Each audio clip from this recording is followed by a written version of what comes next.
Hey everyone, welcome back to the Movie Date with Rob and Matt, a podcast about people who love talking about movies but don't want to be too smug about it. My name's Matt. My name's Rob. And how are you doing, Rob? I'm doing pretty solid, all things considered. Having a good old time. I've been looking forward to this episode, actually, because a lot of chomping at the bit to get to. Yeah, this is going to be probably a little shorter. This is part 2, I think, of our move. We're kind of be doing some movie date, kind of a movie date run right now, and this is kind of the follow-up to what Rob had me watch before. Two follow-ups. Yeah, 2 follow-ups, but we'll kind of wrap it into one movie, sort of, because I know one I want to talk about more than the other, but we'll get to it because we talked a little bit about it before, but we really need to talk about the third one here. So we're talking about Matt Reeves' Apes duology. The Apes duology, the end of the Ape trilogy thus far, Dawn of the Planet of the Apes and War for the Planet of the Apes. Of course, Rise of the Planet of the Apes is the first one. First one, and that was the one that Rob wanted me to... Rupert Wyatt, yeah. And that's the one that Rob wanted me to watch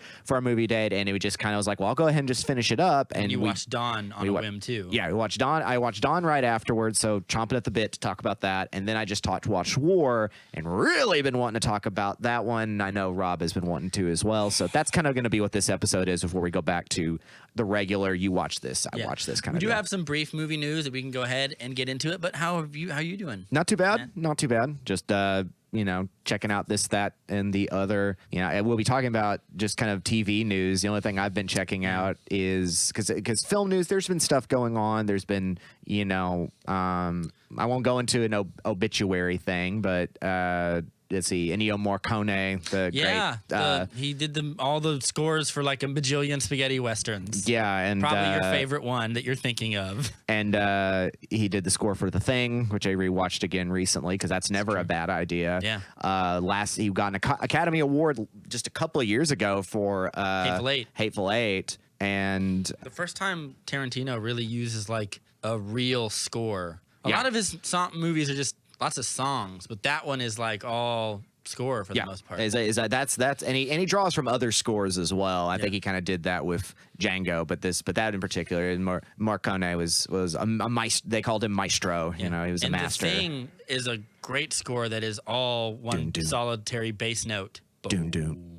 Doom doom. Yeah, it's great. It's very, considering John Carpenter directed it, I would have figured John Carpenter did the score as well. The only other things to bring up, the great 80s actress Kelly Preston passed away young, and Naya Rivera from Glee died horribly, and she was presumed dead before they even. Yeah, so if we're talking about the big names, people that we usually talk about with obituaries, I wanted to bring up some people who we lost. Fairly Sarah recently. told me she's the third person from Glee to have passed away in like a sad, tragic way. It's just it's the Kennedy of pop shows. Yeah, in a way, and it's kind of just. It's a shame. It's a shame for people like that because I never really cared for the show that much, never watched it much, but I had people who it meant a lot to them, and so you kind of see people sort of reeling at that, and it's sad. It's a sad thing. It really is, especially for younger performers. Who knows what people will have when time goes on, but just some shout outs to some folks there before we continue, because there's not much in movie news. The continuing rigmarole of will they or won't they reopen, and quite frankly, it's not interesting enough to talk about. The only things is like a couple of interesting things have hit like streaming, because I've mostly been hitting up Netflix and watching the new Unsolved Mysteries. That's been the only thing I've watched recently, because I loved the original Unsolved Mysteries with Robert Stack when I was a kid, where they would just, this is a murder, here's a reenactment of it, and then sometimes there's UFOs or ghosts. If you have any information, call it in. Well, there's no Robert Stack in this, there's no host, they're just little short, basically Netflix true crime documentaries in a 40-minute format. Nice. Nothing. I never thought I would see the day where true crime was like its own thing. Oh, it's hot. Like podcasts, books, people I've been going about through, the books. Yeah, I've been blowing through Last Podcast on the Left, which is one of the better comedic ones. But yeah, no, it's always been there, but now it's so highly proliferate that it is. The Staircase, and Filthy Rich, all these other true crime sort of programs have never get old. I think, for people. But that's all aside. Let's talk about a little more streaming stuff before we get into just regular discussion. I just showed you we both had seen the new trailer for The Boys. The Boys. I showed you 2 little scenes from it. Yep. What did you think?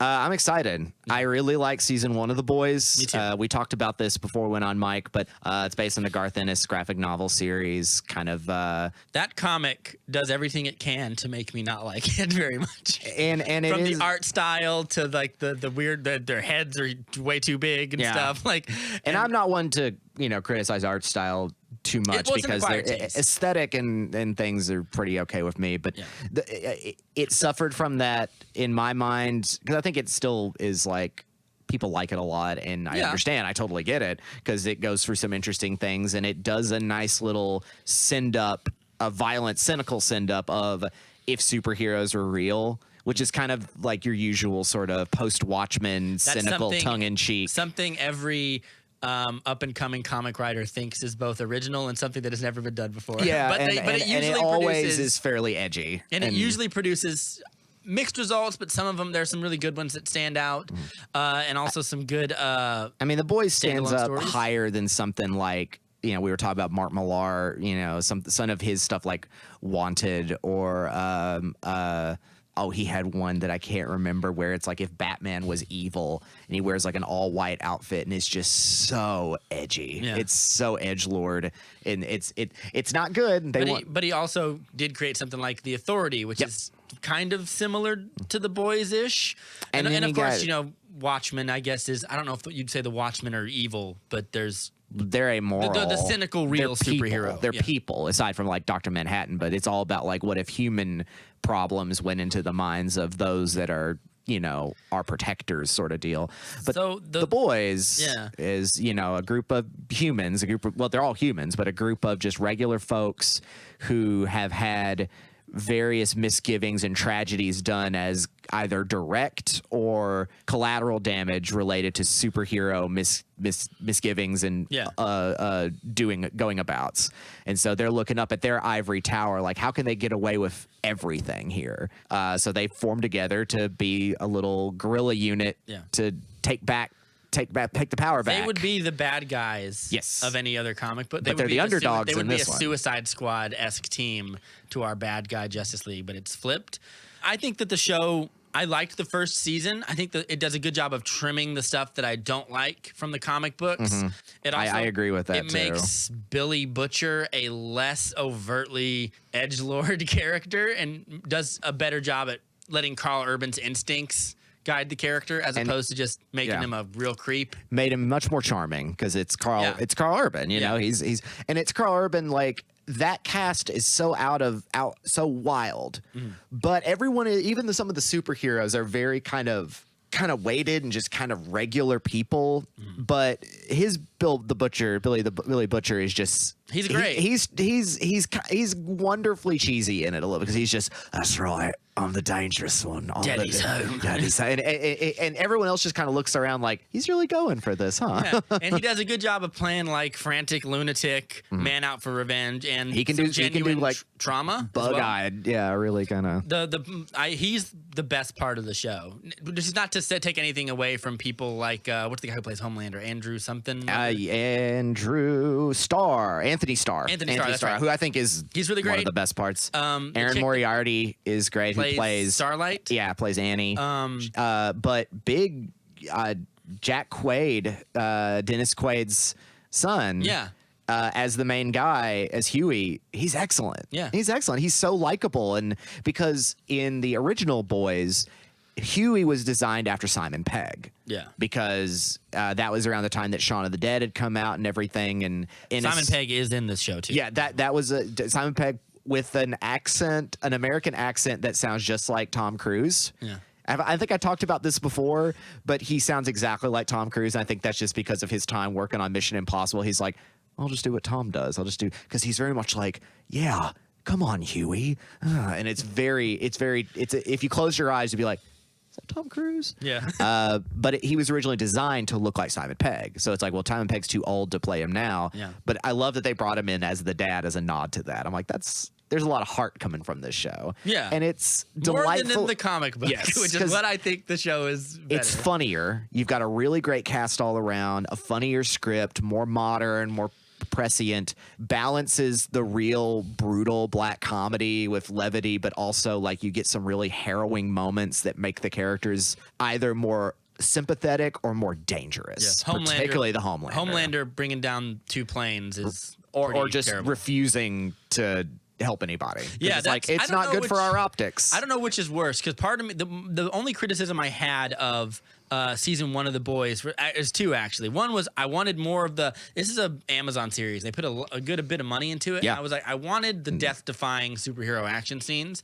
Because mostly when Homelander kills someone, it's just like a laser eye thing. And I want to see, and I think we might get it as the show goes on, is like superhero on superhero. Yeah, moments. you weren't going to get that to begin with because there's just nobody that they can match with. I mean, the Homelander coming to a realization that, you know, hey, if I wanted to, I could kill every single one of you and there's nothing you could do about it. Yeah, and him building his psychopathic nature underneath that big American smile. Elizabeth Shue, also good in this. Yes. But I think The guy who plays the Deep is delightful as well. Yeah, he's like his an fall OC from grace. guy. Yeah, his fall from grace and he's one of the funniest characters.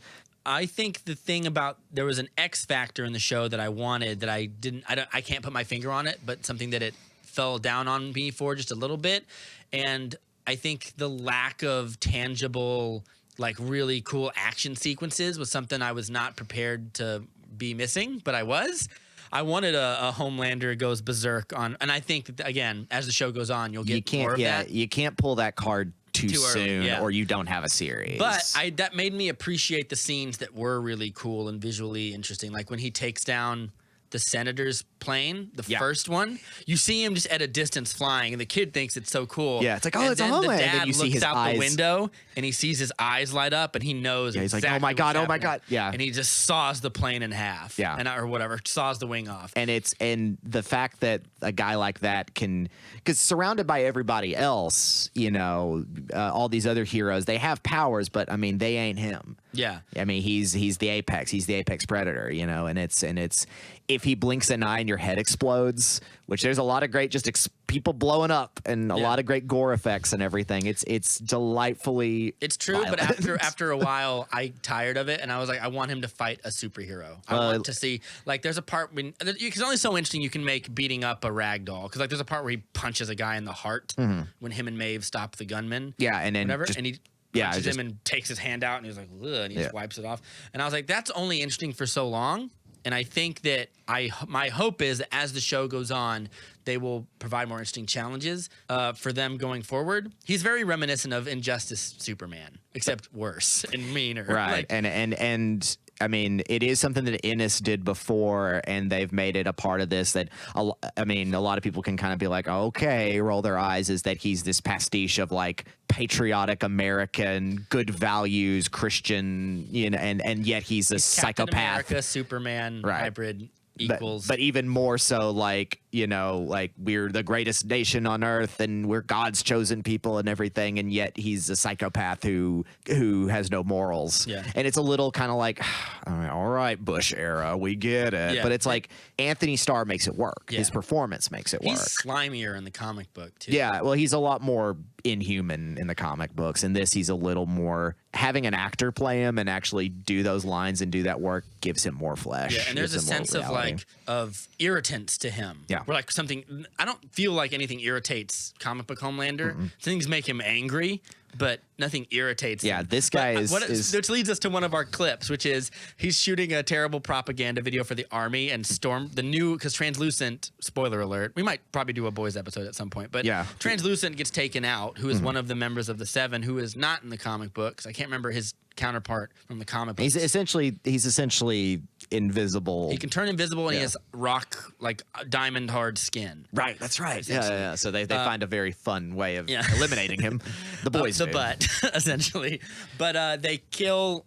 He's gone, so they have to replace him with Stormfront, who is Nazi Shazam, essentially, played by a man in the comic books, but a woman in the show. This new one. And she just drops on the set, Facebook Live style, and just pops the bubble of this fake commercial they're shooting, which is supposed to look like a forward operating base in Afghanistan. And it's it's like, just oh, like it's on the back lot at Warner Brothers lot or whatever. Which is going to be interesting how they approach that character, because she's the one who's just like, yeah, I can undo all your social media nonsense. I wonder how they're going to approach that, like with her politically being, because she's pretty powerful in the comics. Like you said, she's got like Shazam, pretty close to him, and like I'm curious as to how he's gonna deal with that, because while he can kill people, killing a member of the Seven is a lot of scrutiny, and it's hard to get away with it.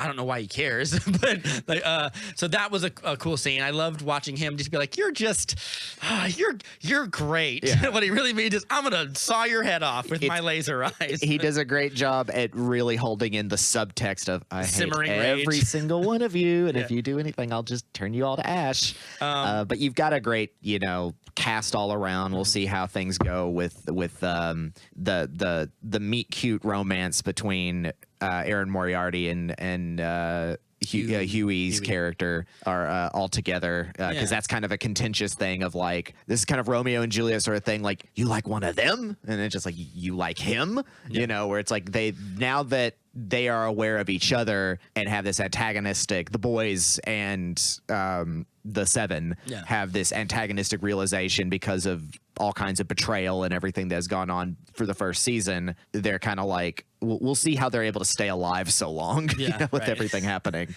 I actually really liked their romance. It felt very genuine. Yeah, well, they're very and it felt natural. It felt like a real romance, where in a lot of superhero movies they feel kind of by the numbers and not very genuine, sweeping and everything. I was just like, they're just two regular people. They go bowling and she pulls her punches to make him feel better or whatever.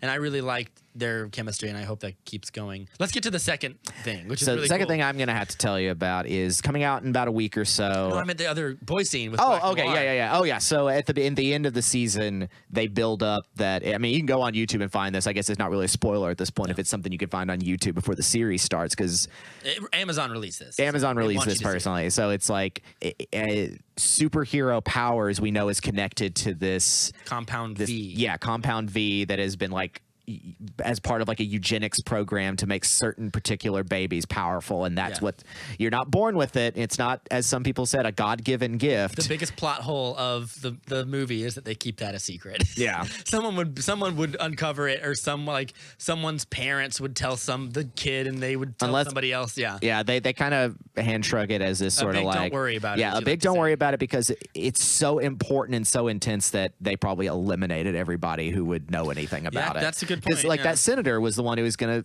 blow the lead on the whole thing, and he just was like, I'm just gonna execute you. Yeah, just gonna shoot down your plane. Didn't even make it look like an accident. Just does it. No one's gonna say anything.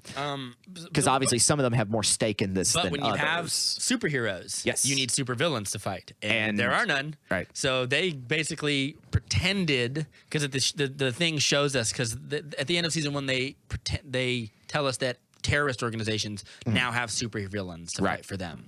So like you get this kind of ISIS, Al Qaeda sort of vague Middle Eastern vague terrorist Arabic, group. Persian an organization that has a guy who has like firepower and just annihilates an entire team of spec ops. Very analogous to the super villain Nitro from Marvel, who can just kind of like explode essentially. And he's thinking of a catchphrase when we see him in this little clip. Yeah, he's like, I need a catchphrase. I half expected him to say Allahu Akbar, but he's like, oh, I need like the truth burns or something. And as this is happening, Black Noir, who is the kind of the Batman surrogate, he's a mysterious ninja-looking fella. We talked about him off. I guess we'll, for the people who haven't read the comics but like the show, we'll leave that spoiler free. Yeah.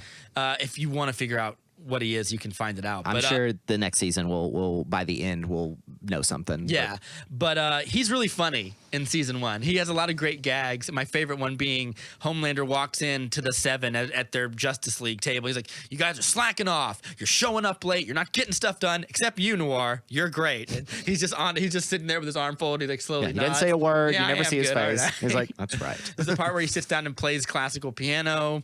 We only see him do any action when he goes up against the girl. He brutalizes her pretty horribly. But she's able to hold up against him just a little bit. Yeah. And if we do an episode on it, we'll explain more of the other characters in the group of the boys later. I pointed out something that in the comic book, and I'm pretty sure it will be in this as well, Black Noir does have superpowers. He has super strength and vulnerability and stuff. it's very strange to me that he chooses to kill people in a way that does not utilize his superpowers. Right. He uses knives He's like a and ninja. blades. He just murders murderliciously. Yeah, but in this clip, we get a hint of his powers because as he's cutting his way through the guards or whatever, he gets to the terrorist supervillain and he turns around and the guy explodes, but Black Noir is still standing there. And there's just a little bit of blood on him and stuff, or like some charred flesh. And he just decapitates this guy. him. And which shows he doesn't have invulnerable skin, clearly. Yeah, invulnerability being like superhero vulnerability. It's invulnerable till it isn't. Right, which till is someone if I punches, pull your head off, then it's not coming back on. Yeah, till someone punches Superman hard enough that it kills him. But he's invulnerable. Well, but if you punch him, you can kill him. But like, so I thought that was really cool, and I like the fact that like the supervillain is just as egocentrical as like he works for Vought International or whatever. He has to. He's a subsidiary. Yeah, he's one of ours. They outsource, but they also need someone to kill. Surely he's smart enough to know, like, if I'm a supervillain, they're gonna kill me.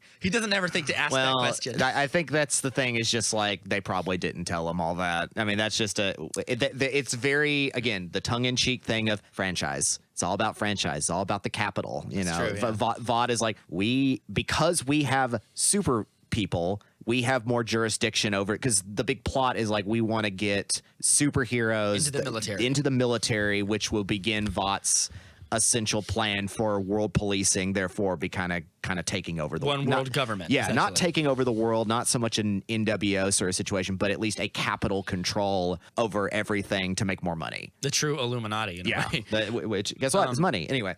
So I dug all those clips. Seems like you liked it. I do too. But it looks like this season's going to get more brutal. They're going to just kind of pull up where everyone liked what was in the first one. In that trailer, there's a clip of Homelander 1 lasering a guy, but his background is a city. Yeah. So like he's doing it probably in front of somebody or in front of people because you can't hide that. And it makes you wonder, like, is he going to snap? Is he going to snap? And that's the thing I'm waiting for, is I'm waiting for either him to snap and like kill people in a way that's not just, I'll give you the laser eyes to a point, but at some point I want to see the Man of Steel Smallville fight where it's human beings versus people who like are Dragon Ball Z fighting and you just can't stop him. Right. Or I want to see a superhero throwdown of some sort.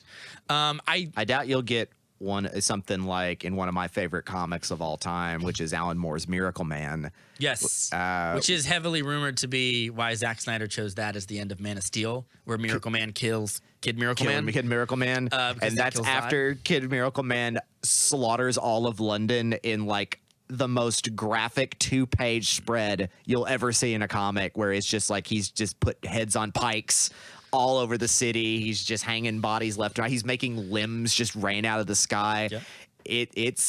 It's something else. I love Miracle Man. Yeah, like I think that's one of the best superhero comics of all time. It's great. It's the beginning of Alan Moore's cynicism. Yeah, well, it's proto Dr. Manhattan as well. Yeah. But he goes a little more literally into mythology, because it eventually starts getting like alien utopias and it's like we took over the world and now he's kind of like, yes, but is it worth it? Yeah, because he's essentially like, hey, I even created a god for you people. Yeah. It's the first time you get the sense of superhero on superhero violence and what that would look like in a city, and that's kind of what I'm like building towards. It's like you know what it is? It's like the first season of Game of Thrones. It's good, but it leads to like big spectacle later. Right. We need those big battles. Yeah. You also, I've never seen this show though, The Umbrella Academy. Umbrella Academy. Give me the pitch. Season 2 is coming out. It's the dude from My Chemical Romance, I think. Gerard Way and Gabrielle Bow, I think, is the illustrator, or Gabrielle By. Ellen Page is in it, I think. Ellen Page is in it. Guy from Black Sails. So Umbrella Academy. Let's see here. You can cut some of this out as I look for it. Gabrielle Bia and Gerard Way. So Umbrella Academy is a very aesthetically designed idea of a superhero family. So it's a little bit more of a play off like an in-house X-Men sort of situation, where a strange event that all occurs at the same time leads to a series of children who are born to women who are not pregnant.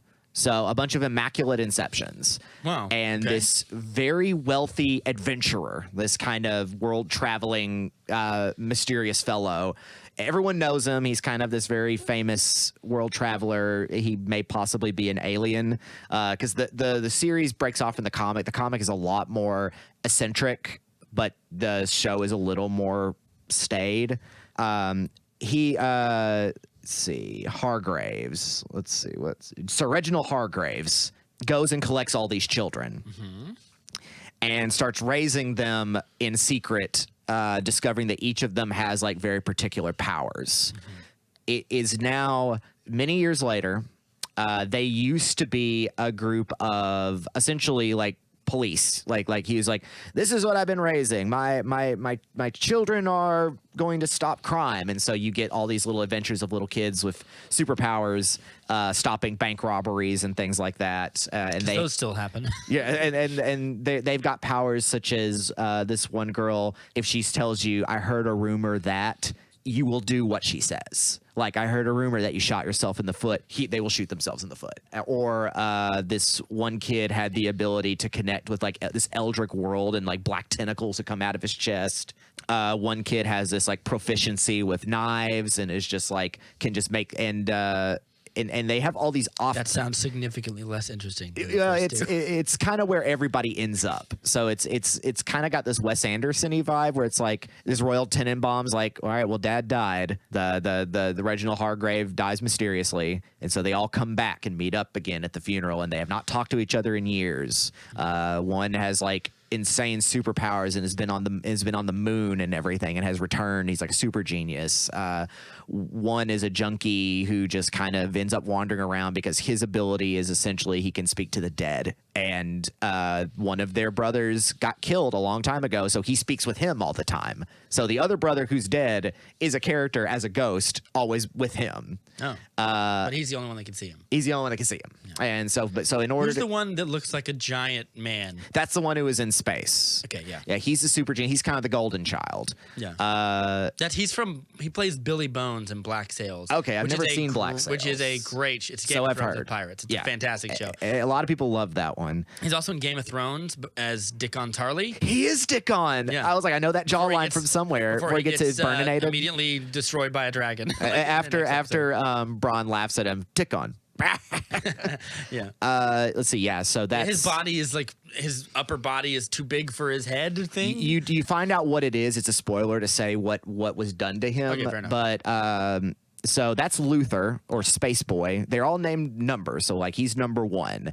Diego is number 2. He has the ability to curve trajectories. So that's why he's a knife expert. So he's kind of like an assassin now. He's like a shitheel, mean, nasty assassin. Yeah. He hates everybody. He's like, I hate all of you. Allison is number 3. She's kind of like this debutante, but she has the ability to say, I heard a rumor and change people's. Is this Ellen Page's character? No. That's Emmy Raver Lampum. I'll get to Ellen Page's character. Okay. Klaus is the seance. He's the flamboyant addict who can speak with the dead and make them corporeal if he needs to. Okay. And then there's Ellen Page. Do we ever care about how the other one got killed, his ghost friend? I think we find out more about it later, but this second season trailer shows that character might be coming back because they're playing with time. Because at first I was going to be like, that sounds very Watchmen-y. An attack on one of us is an attack on all of us. And not quite that. I'm glad that because it was when they were kids, and Klaus wouldn't care one way or the other. He's just sort of like, whatever. I just want to drink and do drugs and flounce around and do whatever I want. So Klaus I is have kind of not the best seen character. the second trailer. What did you think of the second trailer? Well, I want to get to the last. Floor is yours. I want to get to the last character, and that's Vanya, and that's Ellen Page's character. Vanya is the disappointment of the family. She has no powers. At least that's what Sir Reginald thought. Until season 2, when maybe she's gonna. Or even at the end of season 1. I won't give away, but I've seen so many shows. I see this plot twist and screenwriting. She's our focal point character. That's kind of like the odd man out. Like, what am I even doing here? And so, and lastly, one of their other siblings, who just goes by the name Number 5, disappeared into time many years ago, and it hasn't been seen since. But when he returns and is just like, hey, I still look like I'm 13 years old, but I have the mind and the experience of a 60-year-old man, and apocalypse is coming. The end of the world is coming, and it has something to do with us. So that's the plot, essentially, is there are forces at hand trying to stop them from understanding the truth about what's going on. From the future? Well, from the present. So because it's got this very stylized kind of way of going about it, the plot is not as cut and dry as something a little more grounded like The Boys is. Okay. It's more akin to something like, not like Legion, where it's a little more cerebral, but it's a little more, because it's got that Gerard Way aesthetic, everything's a little more kind of kitschy and kind of Wes Anderson-y and a little more kind of lo-fi. What makes the show work is how these people come back together and then what tears them apart. So their powers and their relationships and all these tenuous family things kind of all come out or fall back in, and what it relates to the past, to the present, etc. So the next season relates to one of the books called Dallas. So the first one is Apocalypse Suite, and this one is Dallas. Essentially, that curves around the idea that they fuck with time and they're able to go back in time. I don't know quite how. They'll reveal it in this. Okay. But they're all like, we have to go back and stop the Kennedy assassination because that causes the rift that changes everything. So we have to go back and stop the Kennedy assassination. So it looks like it's going to be this kind of throwback to the 60s sort of deal. Characters are kind of misplaced in time sort of deal. What is the discrepancy between their power levels? Are they all kind of vaguely equal, or is Mr. Golden Child in screenwriting 101 fashion, is he the strongest among them? He would be like because someone like Diego, number 2, is just like, I hate all of you and I'll fight you if I need to and kill you if I need to.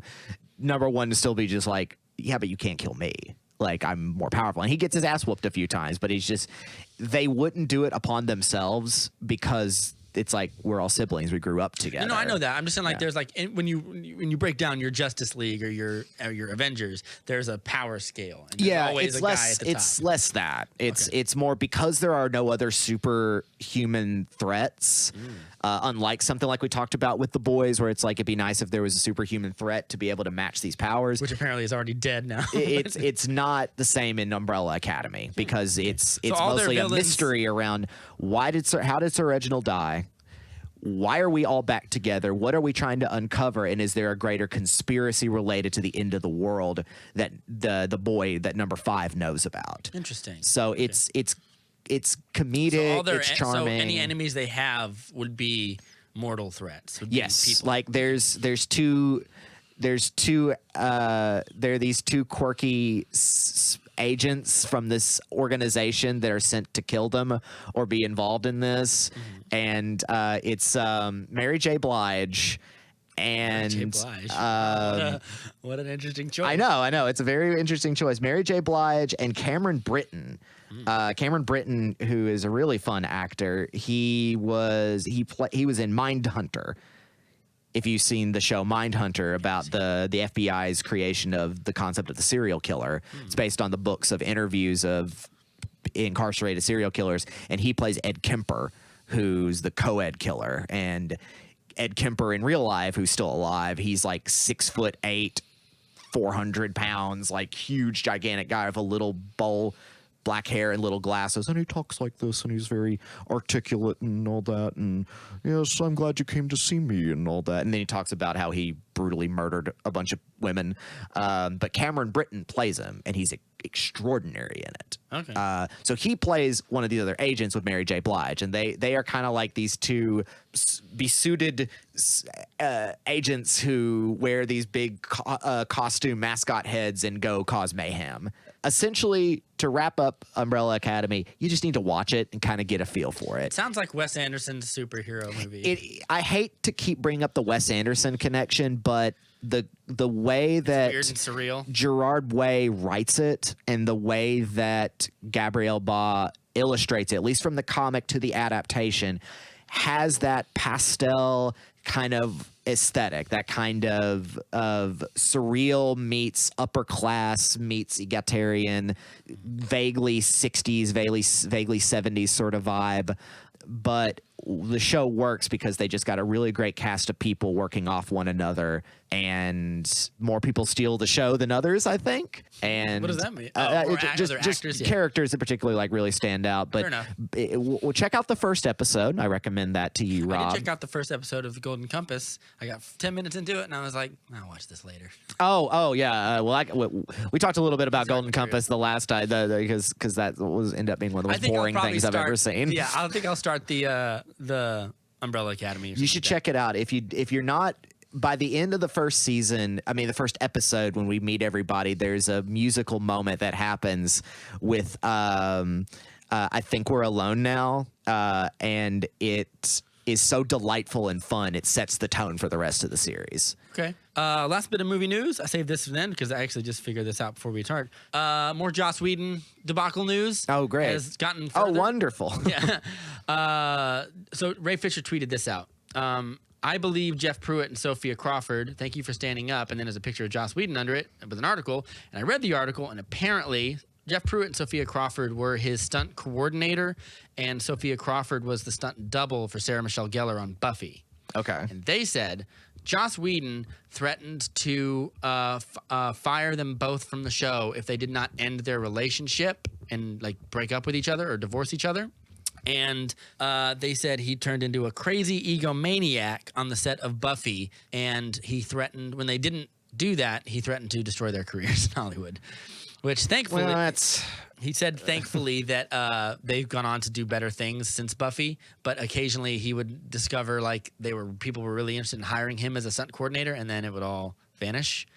So that's the latest debacle. And as I said, this is only going to get worse, and only more news is going to keep coming out about it. And also, we're not here to torpedo at Joss Whedon. I kind of am. Yeah, well, I'm avoiding that on this just because when everything comes out, it'll be part of our general movie news.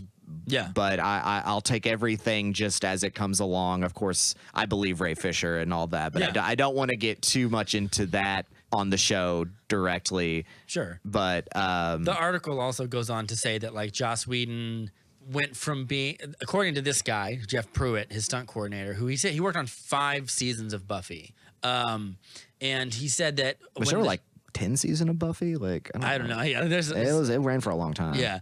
He said there was a weird twist in Joss Whedon where when it started, Joss Whedon was like a great writer who wanted to like affect geek culture, and then it all went to his head. It seems to be the narrative that's. And I've heard that from other people as well who are close to him. It's a complicated situation. I hate fandom now. I've hated it for a while. This story has made me hate fandom to a degree, and I hate different fandoms more than others. Well, I find also that the biggest critics of Joss Whedon are people who have liked Joss Whedon. In my experience, from knowing people who like Joss Whedon, nobody hates Joss Whedon like people who loved Firefly or people who love Buffy. Just like, we all watched him kind of become this guy who's got this big bloated nerd ego. Yeah, but. We'll see as things go on. I'll keep an eye on it as well. The reason I felt the need to bring this story up is because at last episode, if you remember, when we covered this whole debacle, when Ray Fisher first put his comments those first out. 2 things out there, I said, and also Ray Fisher on one of his, I think he has a Twitch channel that he does like video games or whatever. Oh, good for him. That's awesome. And he says, there is more I could say, but I am contractually obligated under an NDA, and I could be sued into oblivion, which tells me 2 things. 1, he wouldn't say these things if they weren't true, at least for him. And 2, what was I going to say? God damn it. He wouldn't say these things unless they were true.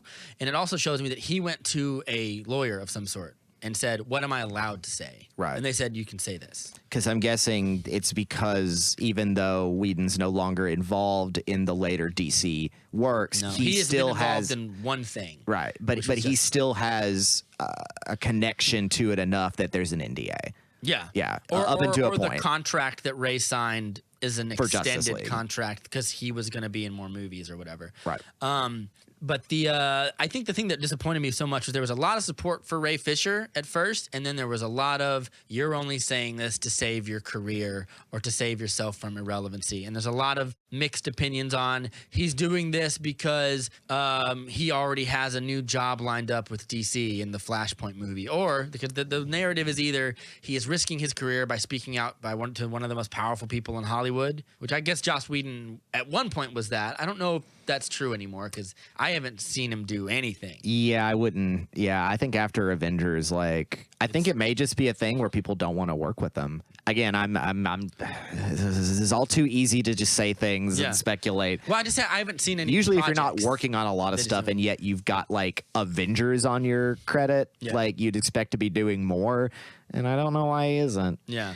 I mean, I will say this. In between doing Avengers, he did that really great Much Ado About Nothing. I saw it. I liked it a lot. Shot it in 2 weeks. Got shot in 2 weeks with his friends at his house. Just like what we said last episode, like, you know, he can make good stuff and like he can also be a monster. Yeah, because how much was he involved in making Cabin in the Woods? Did he write the script? He produced it, and Drew Goddard and him, I think, wrote the script for it. But Drew Goddard directed it. Yeah, Drew Goddard directed it, and he did a great job because that's one of the more finer horror movies in the last decade. The thing that irritated me about it was like this competing narrative of people online who there seems to be like two kinds of fandoms. There are the people who are standing by him and saying like, thanks for talking out. And then there's the other people who are saying, well, you know, what is he saying? Like a director was mean to him. And I was like, I think that's diminutizing what he's saying. Someone being mean to you is like, hey, Matt, you're a dickhead or whatever.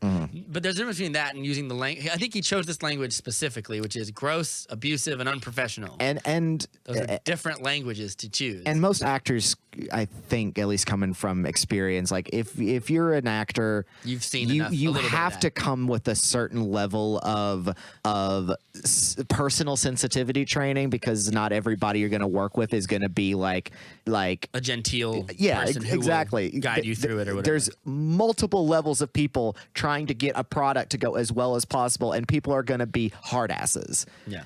Even someone like as wonderful as Steven Spielberg, I'm sure, has had his moments where he snapped at people. Like I don't. Steven Spielberg is notorious for making people do takes hundreds of times. Yeah. Not because he's mean, because he's a perfectionist. Because he likes to get the dialogue to, like he said, there's a thing where as you do the take, if you do it enough times, you stop saying the lines and your mannerisms start coming out. And which means he takes over. Which means he knows acting. He knows, you stop saying the lines and you stop saying lines, you start saying what you mean. Yeah. But I'm sure there's been an actor who was like, what was wrong with that one? Like, or whatever. And then he was like, nothing's wrong with it. I'm just trying to get you to, like, I'm sure he's gotten flustered. And I think enough people would still be like, yes, sir, Mr. Spielberg. Yeah. There's a difference between being like aggressive and like knowing what you want and taking an actor aside and be like, hey, here's what you're doing wrong. And here's what I want you to do.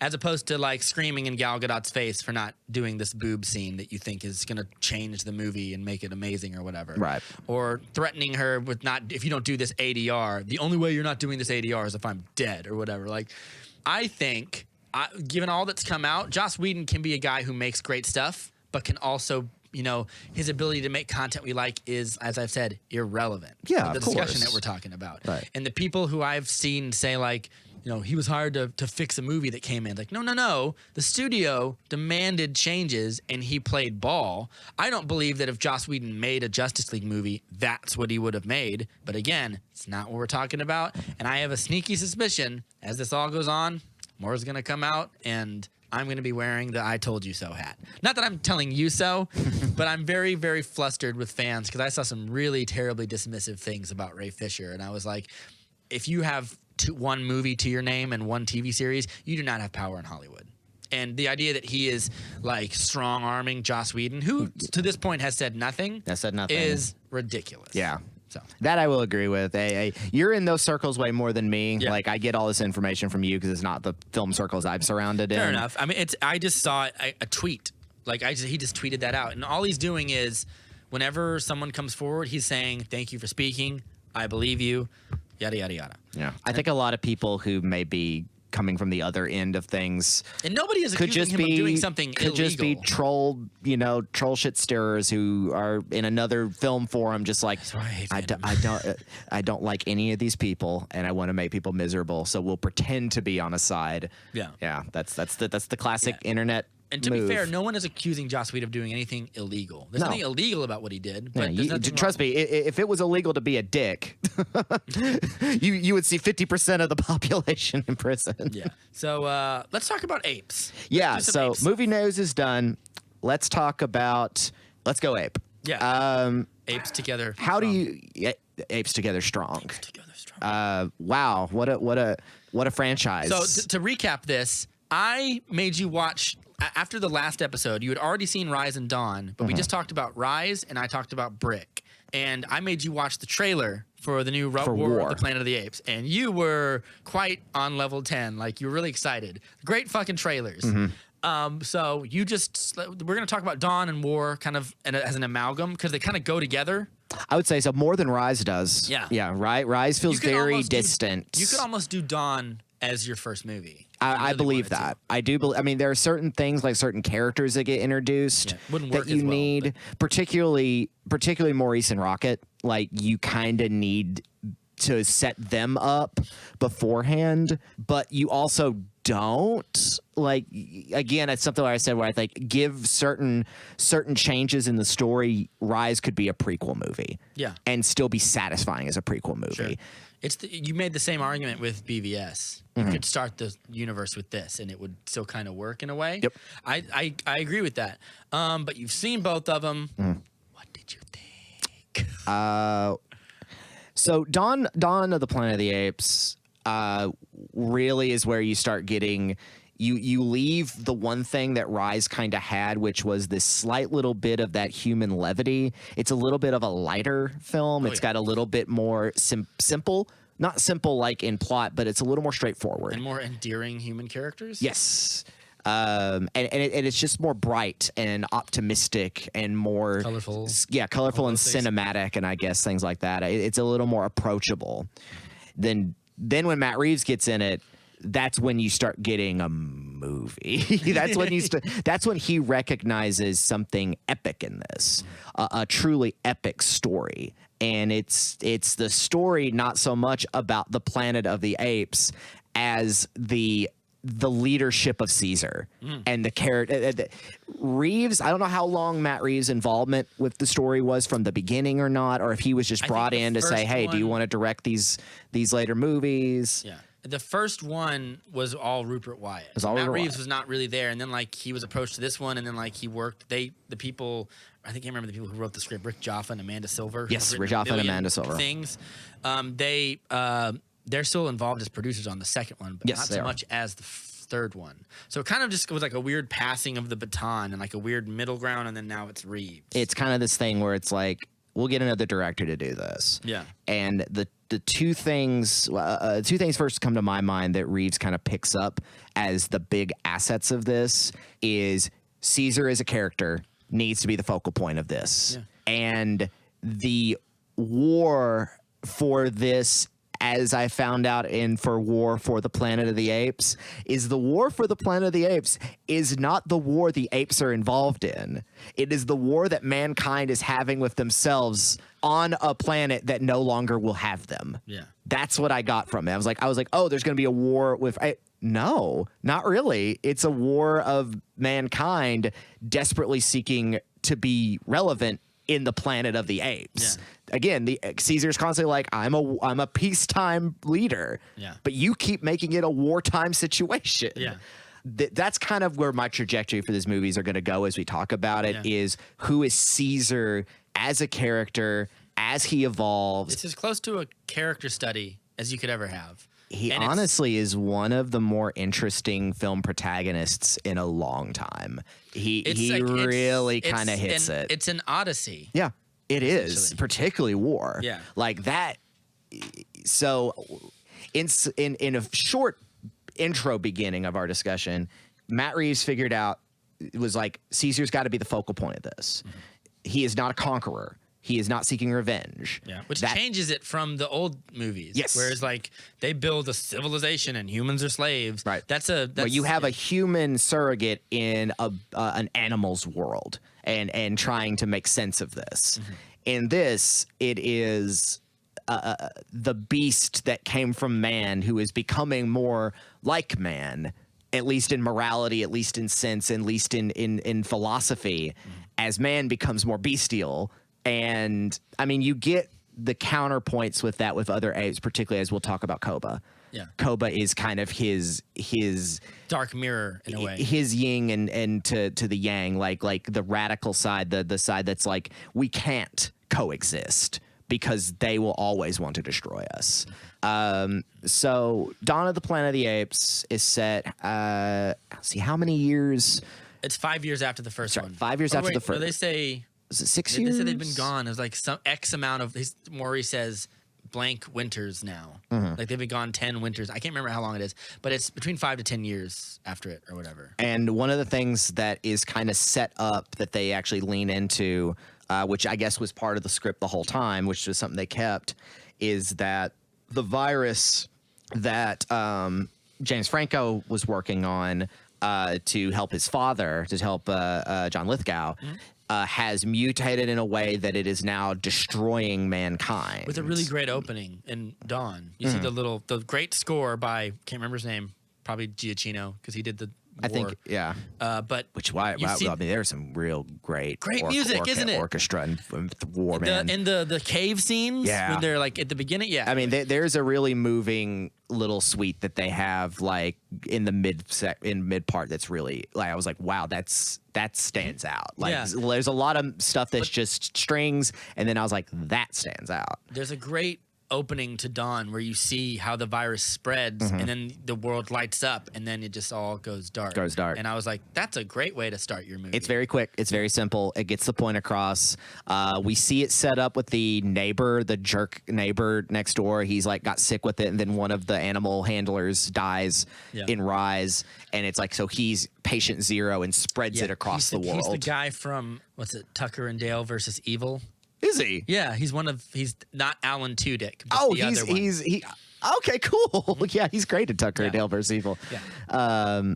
So we know from that it's apes have stronger immune systems, so it wipes out humans, but the apes are fine. Aside from handfuls of humans that are now living in this kind of, it's funny because The Last of Us 2 just came out, this very Last of Us end of civilization world. The apes have built their kingdom, and well, not a kingdom, Caesar's not a king, but they've built their home in the Muir Woods, in the Redwoods, and have multiplied, and the world's dopest treehouse. The greatest treehouse, only the greatest. And on the way to the treehouse, there is Gorilla Town that you have to go through, where all the gorillas live. It makes sense. You want your strongly abled warriors at the ready. It does make sense. One of the things I remember really liking about War, and these movies in general, one thing about these movies in general is as Caesar gets to speak more, his character gets better. Yes. Which at first I was going, I missed the sign language. In War, there's a great part. These are all spoiler heavy, by the way. Yeah, we're just going to talk about the whole series now, since this is just my reaction to it. There's a great part watching Caesar become more human. I use that in quotes, I guess, where he's talking to Woody Harrelson and he sees the map on the table, and he's starting to like try to put together, why are they here? Why did they come here? And then he turns to Woody Harrelson and goes, you did not come to these mountains willingly. Because he figured out you're running from something. Yeah. And Woody Harrelson is kind of astounded that he just put it together. And it's really good. Yeah. And Andy Serkis, he gets the delivery right, and he gets the...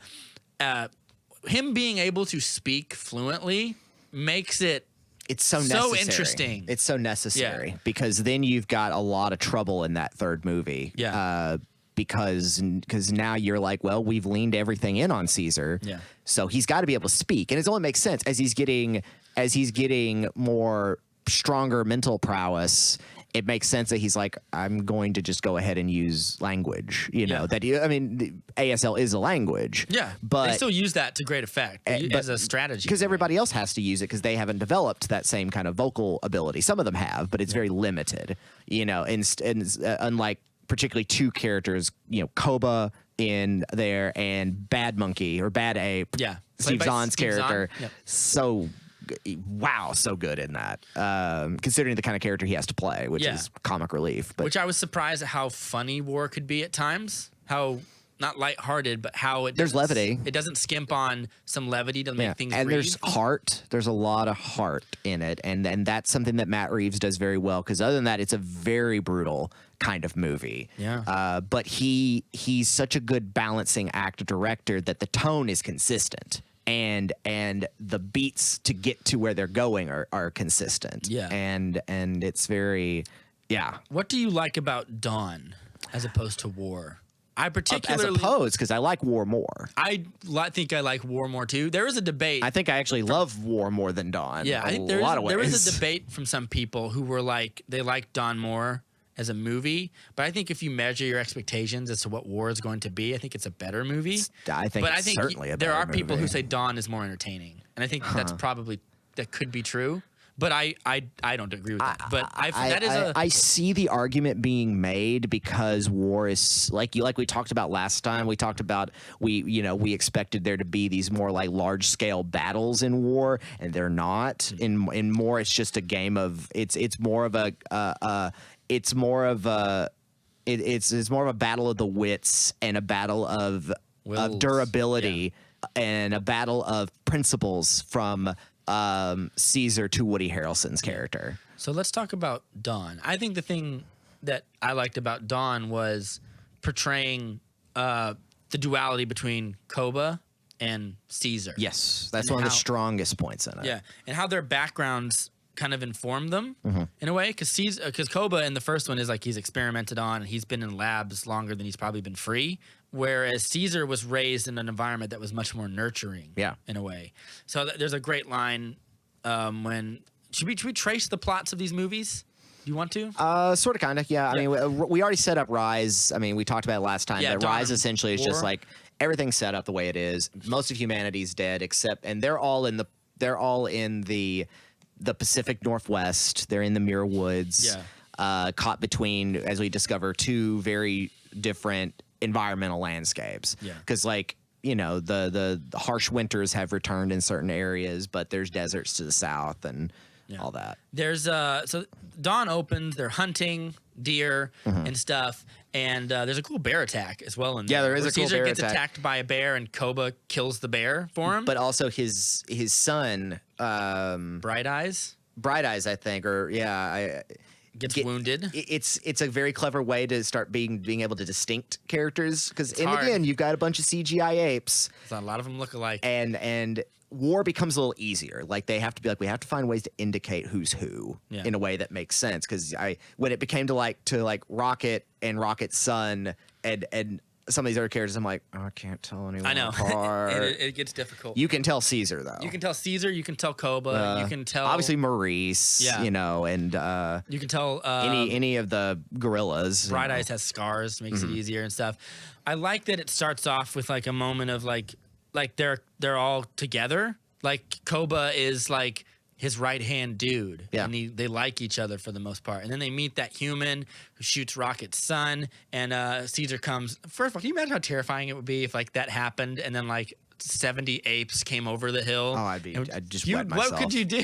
Yeah, I would just be like, I don't know. Do you just put the gun in your mouth at that point? Just be like, I'd rather do this. But it turns out, Caesar's peacetime. He's like, I don't want war. I want apes to be safe. Yeah, and I'm not going to kill you if I don't have to. Caesar screams go, and then Koba screams go. They leave, and then they start talking about like, what are we going to do about these humans? And Koba kind of works them all up into a frenzy in like this conversation, like we should go and kill them. And then Caesar get another no. And he goes, we have to stay here. And he goes, home, family. Like this is what's important to us right now. And as they leave, Koba I can't remember if it's this scene or another scene where he talks like, let the humans do their work and they will leave because they have to fix the dam or something. Right, because what's his name? Jason Clarke. Jason Clarke shows up. He's in the same community with Gary Oldman. Gary Oldman, Russell. who's kind of our villain, but not really. No. He's just more of a broken man trying to keep the last of humanity together from eating each other. And he's like, we have to get to this hydroelectric dam in order to get power back.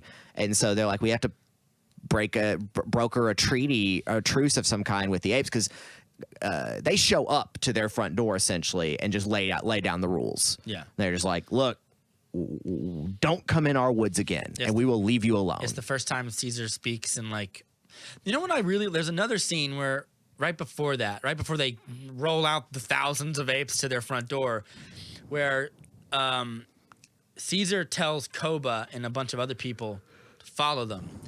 But the way he says it is his voice is not used to saying that. So it kind of goes like, Foro.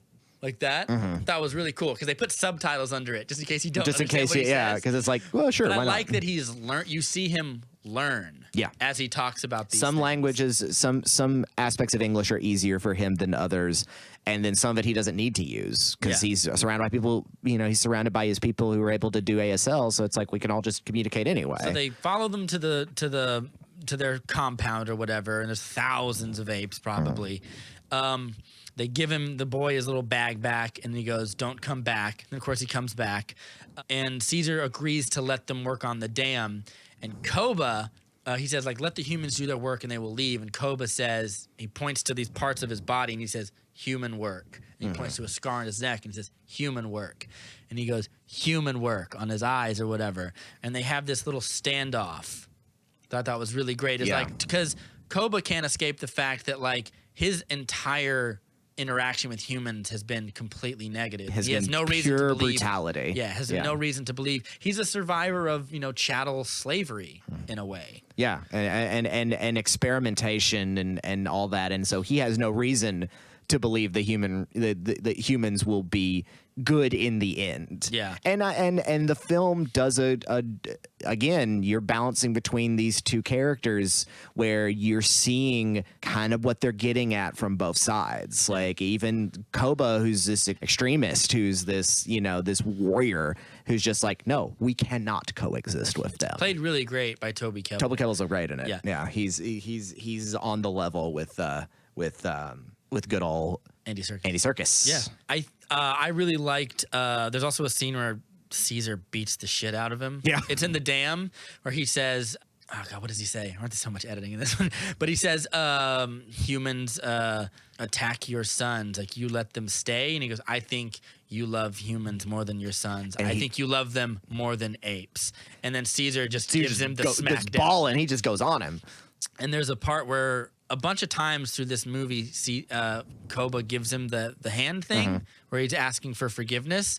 I really felt like there's a really close-up of his face, which is a CGI face as well, but you almost feel like he doesn't even mean it this last time. Because it's like the fourth time he's done it. Right. But this time he says, forgive me, and then Caesar does it so barely.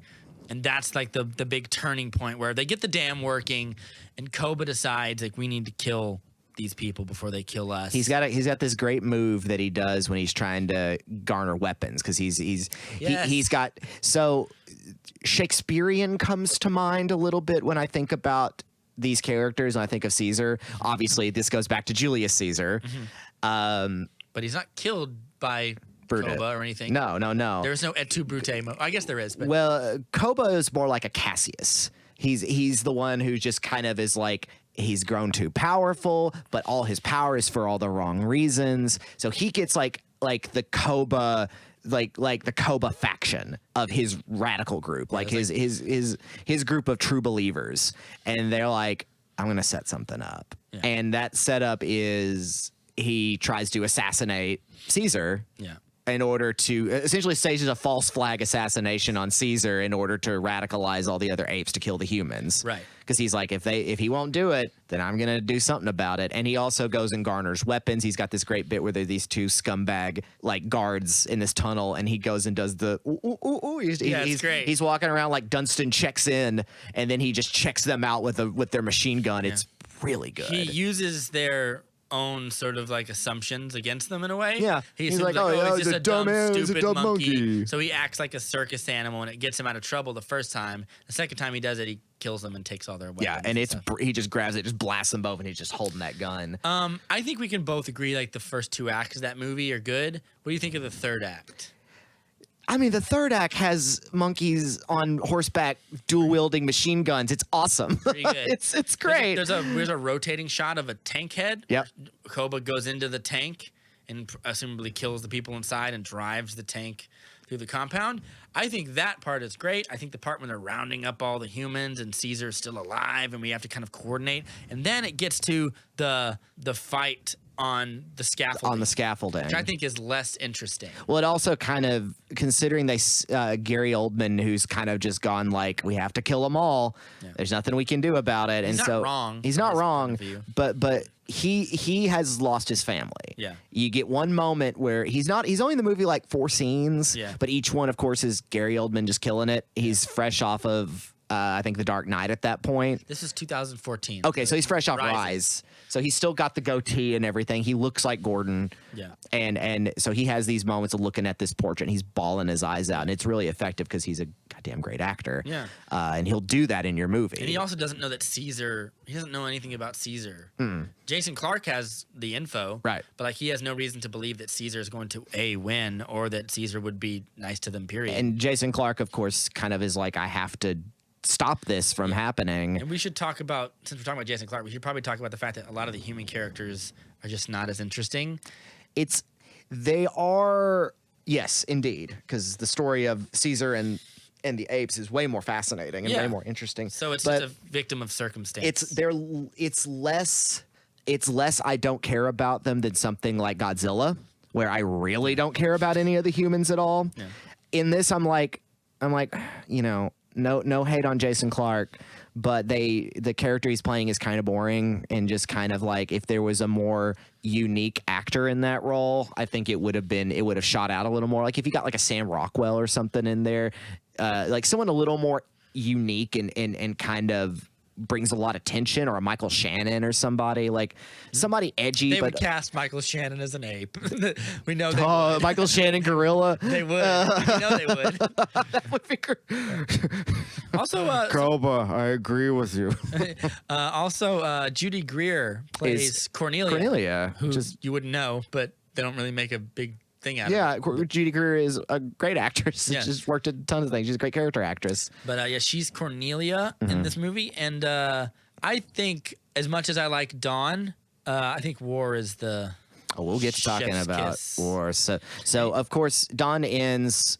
Even though Gary Oldman's like, I'm going to set this dynamite off and it's going to kill them all, it doesn't really. No. I guess he undervalued the plastiques, because all it does is just kind of just cause it to become a dangerous fighting ground for apes. Yeah. And then Caesar, they find out Caesar survived, and it's like, no, Koba tried to kill me.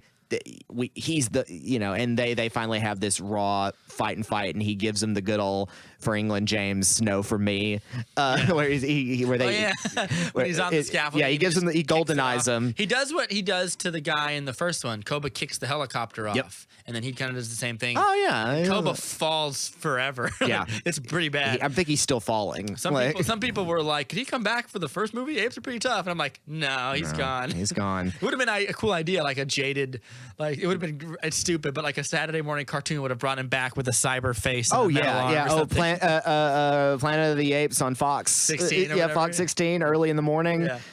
just like the Godzilla cartoon. Yeah, it would be right next to it. Yeah. Or Men in Black. But yeah, so they kill him off, and it becomes and it's this thing where it's like, you apes save apes, and he's like, you're no ape. Yeah. Which means that now Caesar's like, there's a value to us more than just us as creatures. You've been with the humans too long, where you learned all the wrong stuff from them, essentially. Which is something that it's funny because that's something that Koba would say to Caesar as a negative. You've been around humans too long that you've learned to trust them, and he's like, you've been around humans too long that you've learned you can't be empathetic. Yeah. And because Caesar is all about, we are not going to be human. Like you said before, talking about Rise, this is not a series. He doesn't want to put on a suit and like have an ape bank. Like, no. He doesn't seem to want that kind of The first world. international ape bank? Yeah, whatever. No, the first international ape bank? Like they don't have this desire from like the old movies of like, we need to create a civilization. Well, we're creating that now. Right. But we're not going to have like... We're not going to assume the identity of human culture. Right. It's not our culture. We are our own species, and we're proud of it. Yeah. I think that's just more interesting. Yeah. Also, it makes sense. There's a great scene where Caesar is recovering from his wound, and they visit his old house. Yeah. And there's a great cameo by James Franco on the camcorder. Yeah. And someone asks him like, "Who is that?" And he goes, "I can't remember what he said. I think this is a good man. A good man or whatever, something like that." And I was like, "That's really good." And he talks to his son about, and his son speaks for the first time to his father, and he tells them like, "I see how much like them we actually are, in a way," and I thought that was really good. You want to talk about war? Yeah, let's talk about war because, again, what Matt Reeves kind of figured out in Dawn is what the emotional heart of this series is, which is Caesar, which is this dichotomy about what the apes are going to become. Koba as this kind of troublesome other side of it. And war gets into the nitty-gritty. What it goes so much further with it. For one thing, off the bat, it's so well made. It's so well made. It hits the epic tones. It's everything is so well done in it. Like you said, as a thinking man's action thriller, it is. I mean, this is top of the line stuff right here. And essentially the plot is everything's been going sort of okay. More human beings are going away, but they're talk about great opening shots. You just get that camera going through and you see the soldiers with the helmets, ape killer. Don't wear that. Yeah. Don't wear that going into there on the chance that you get captured. It's a terrible idea. Well, they're all now like also the radical faction. They're the like, we're the last of humanity. Their whole thing is alpha and omega. Yeah. We're the beginning and we'll be the end. So again, this is another faction. There's really no good humans in this story except for one. Yeah, but ironically, she's only good because she's becoming less human because they introduced this concept in it. But that opening shot is great. Like I was just imagining the storyboard of the camera panning through, and you just see all the different helmets, the words coming on the screen and stuff, and giving you the recap. Because it implies they've been at this conflict for a little while. Yeah, now. There've been like some skirmishes and battles. But as we discover later, that conflict has also been with other humans. Yeah, like they are fighting amongst themselves as well. And they've kind of just tried to keep away from the apes, knowing that they're the more dominant threat. Also, if the apes have won this long without having like lots of guns, you kind of have to be like, maybe we shouldn't fight them because we have technology and they're still here. Yeah. So that's kind of the vibe you get from what you assume from the other armies out there. Yeah. But not Woody Harrelson's team of lunatics. That's right. They lose. We know that Woody Harrelson by this point, which his character is, I don't know, Army Man number 3. Well, he's got a name, yeah. and it stands out because he's the primary villain, and he really stands out in this. Yeah. Not Saturn Award for Best Actor. We'll cut that out. He is McCullough, Colonel McCullough, or there's the Colonel. Yeah. He's the Colonel, or they even call him like the apes try to call him like the Gurnal or something like that because they can't quite get that word right, which I don't know how to spell Colonel either. But Colonel. Yeah. Colonel. Yeah, the Colonel. Doesn't make sense. But also, I'm guessing you got what the other movie that this movie is. What do you mean? Like who Woody Harrelson's character is like essentially being, like even down to like how he speaks. I don't know. What are you talking about? It's Apocalypse Now.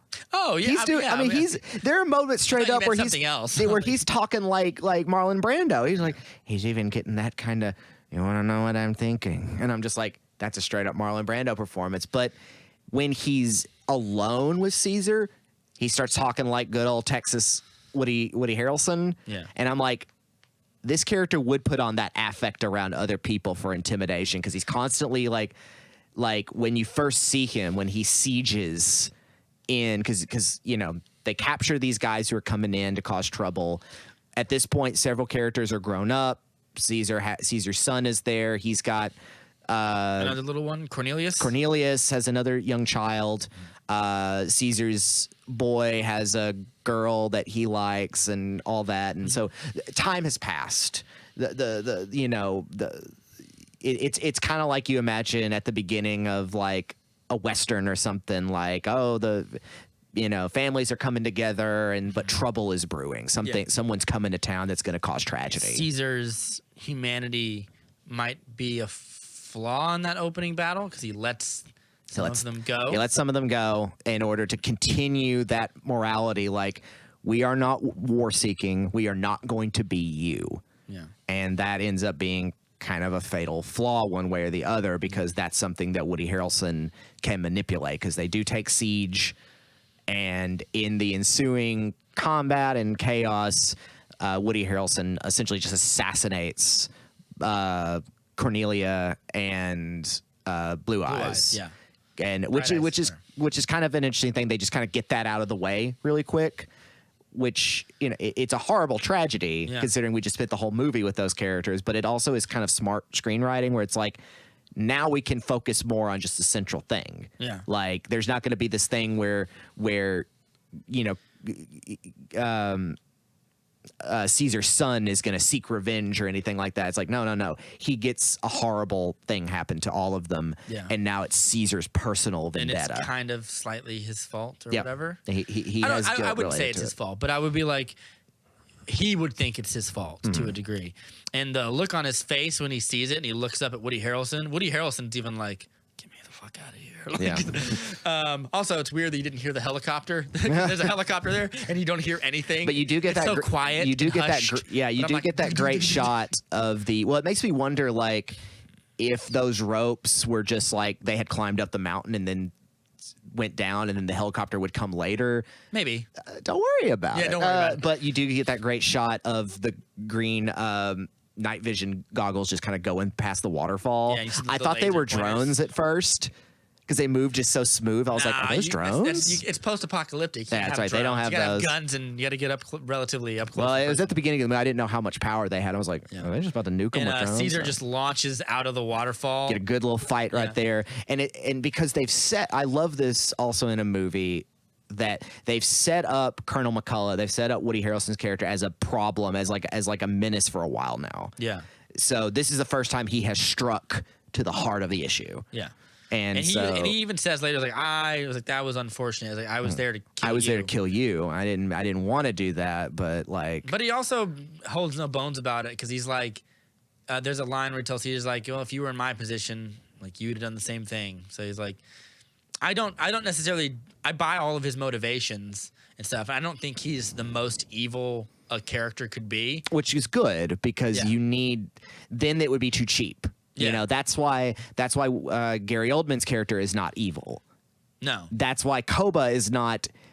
It does not act without reason. No. That's something that makes this better, is that while Woody Harrelson's character is a vicious, deranged man, he has reasons for what he does. He would be he like, has an well, if you objective. were in a situation where humanity might be dying, like, to what extremes would you go? Because we discovered that one of the other things that the survivors of the initial virus are now starting to mutate and lose their ability to speak, and possibly their mental capacities are also de-evolving as well. Yeah, the virus is it's sort of like antibacterials. Like, if you use antibiotics for too long, the bacteria adapts and gets stronger because it's been fighting against it for so long.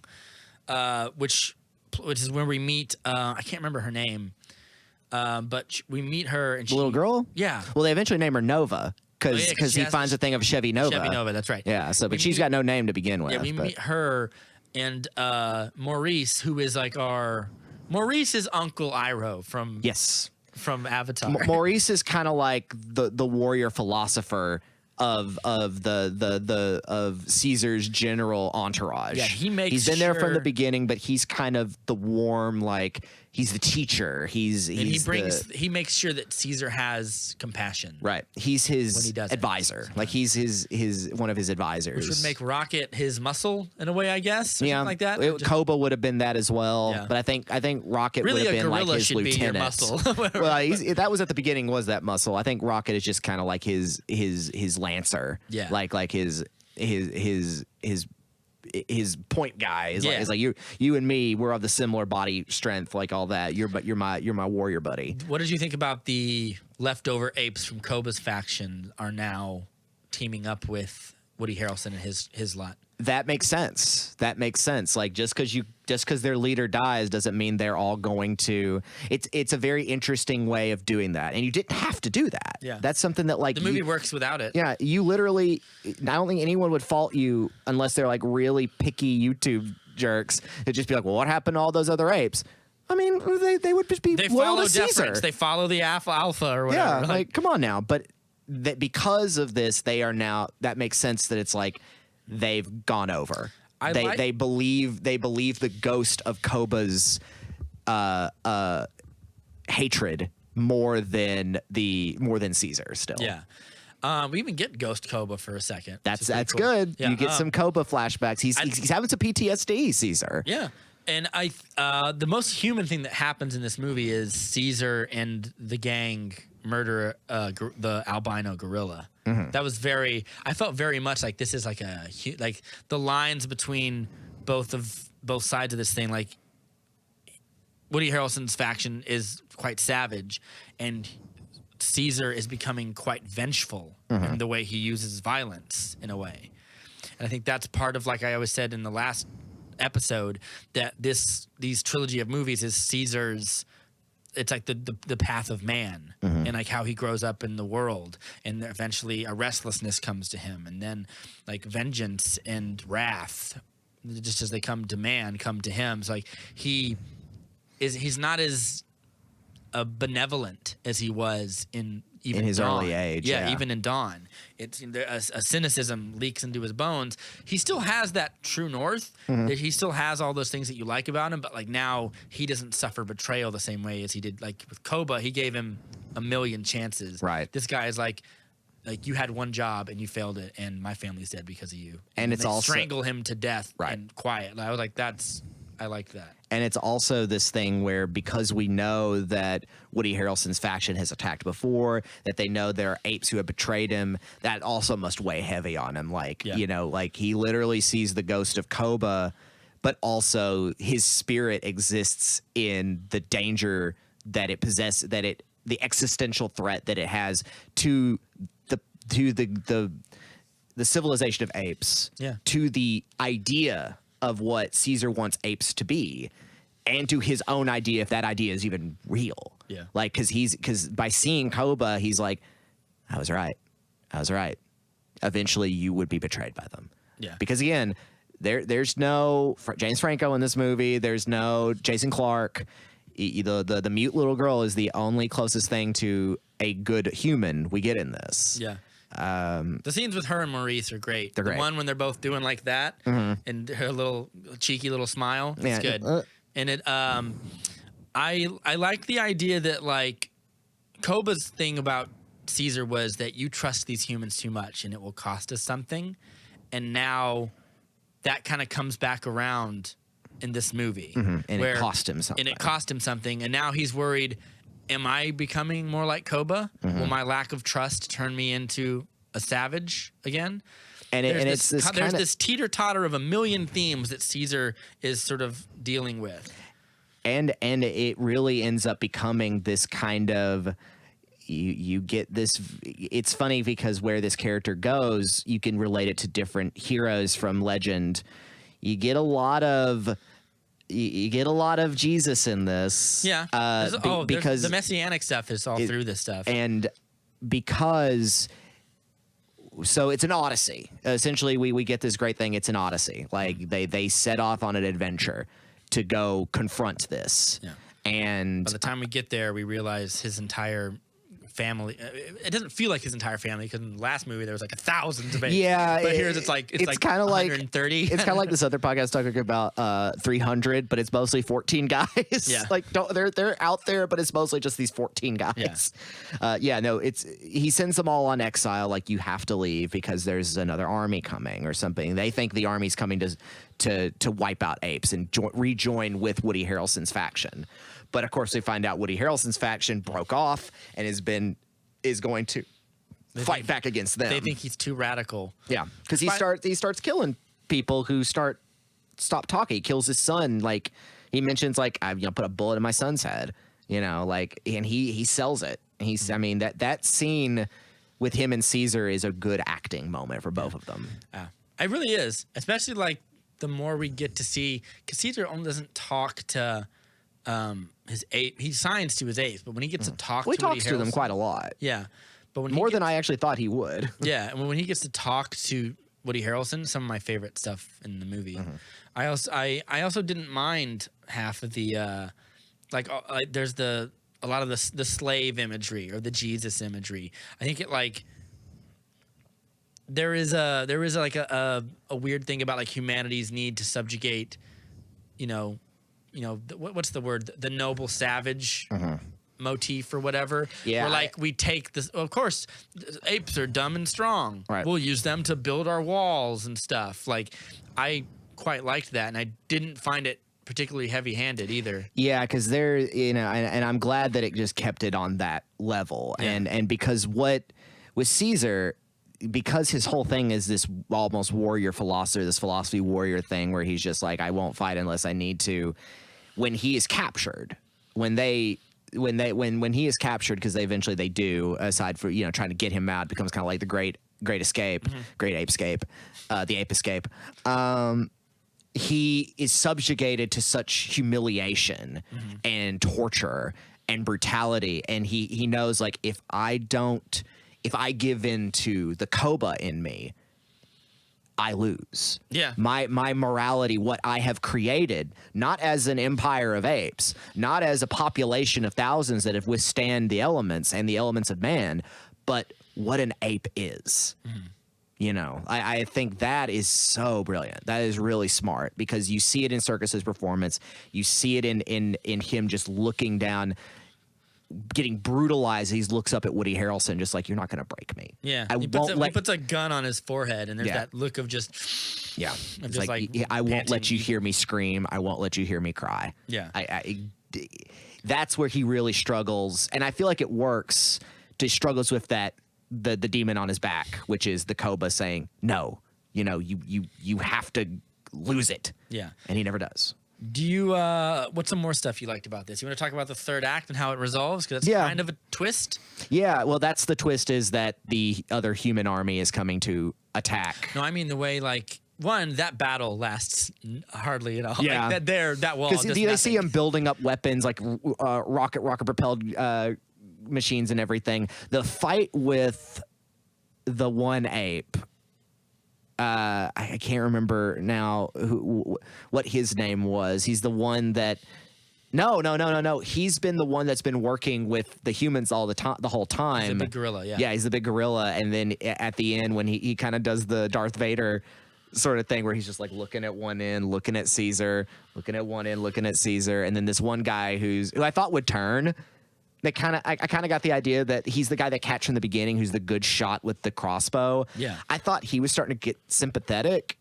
No, not really. I mean, he's kind of a true believer, and that guy that ape steals that rocket propelled grenade and just blows that guy into pudding. Yeah, that's just that's supposed to represent Caesar's trust and how it harmed him. Right. Because he showed mercy to this man who would never show mercy to him. And he wasn't about to. And then, what did you think of the way?